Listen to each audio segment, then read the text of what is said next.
ನೀವು content creator ಆಗಬೇಕಾದ್ರೆ ಈ 6 ಇಂಪಾರ್ಟೆಂಟ್ ವಿಷಯಗಳು ನಿಮ್ಗೆ ಗೊತ್ತಿರಲೇಬೇಕು. ಮೊದಲನೇದಾಗಿ ಸ್ಟಾರ್ಟಿಂಗ್ ಡೇಸಲ್ಲಿ ನೀವು ಎಷ್ಟೇ ವಿಡಿಯೋ ಅಪ್ಲೋಡ್ ಮಾಡಿದ್ರು ನಿಮ್ಗೆ ವ್ಯೂಸ್ ಏನೋ ಕಮ್ಮಿ ಬರುತ್ತೆ.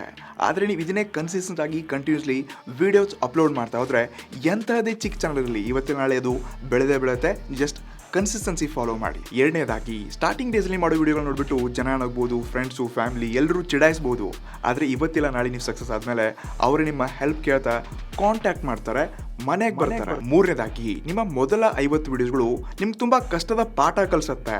ಆದರೆ ಇದರಲ್ಲಿ ಒಂದು ವಿಡಿಯೋ ಯಾವುದಾದ್ರೂ ವೈರಲ್ ಮಾಡಿ ನಿಮ್ಮ ಫೇಸ್ ವ್ಯಾಲ್ಯೂನ ಜನಕ್ಕೆ ನಿಮ್ಗೆ ಗುರುತಿಸೋ ಥರ ಒಂದು ವಿಡಿಯೋ ಯಾವುದಾದ್ರೂ ಮಾಡೇ ಮಾಡುತ್ತೆ. ನಾಲ್ಕನೇದಾಗಿ ಈ ಪಬ್ಲಿಕ್ ಪ್ಲೇಸಲ್ಲಿ, ಓಪನ್ ಪ್ಲೇಸಲ್ಲೆಲ್ಲ ವಿಡಿಯೋ ಮಾಡೋಕ್ಕೆ ನಾಚೋದು, ಅಸಹ್ಯ ಪಡೋದು ಇದರಲ್ಲಿ ಯಾವುದೇ ತಪ್ಪಿಲ್ಲ.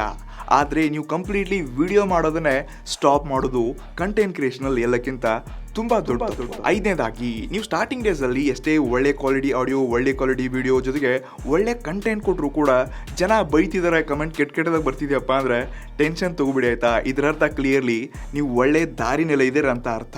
ಇನ್ನು ಕೊನೆಯದಾಗಿ ಎಲ್ಲಕ್ಕಿಂತ ಇಂಪಾರ್ಟೆಂಟ್ 6ನೇ ಪಾಯಿಂಟ್ ಏನಪ್ಪ ಅಂತಂದರೆ ನೀವು ಏನೇ ವಿಡಿಯೋ ಮಾಡಿ ಆಯಿತಾ, ಇಲ್ಲಿ ನಿಮ್ಮ ಒಂದು ಆನೆಸ್ಟ್ ಇರಲಿ, ಒಳ್ಳೆ ಕಂಟೆಂಟನ್ನು ಕೊಡಿ. ಜನಕ್ಕೆ ಏನು ಬೇಕಾಗಿದೆ ಆ ನಾಲೆಜ್ನ ನೀವು ಆನೆಸ್ಟ್ ಆಗಿ ಏನು ಸ್ಟೇಟ್ ಫಾರ್ಡ್ ಆಗಿದೆ ಅದನ್ನೇ ತಿಳಿಸಿ.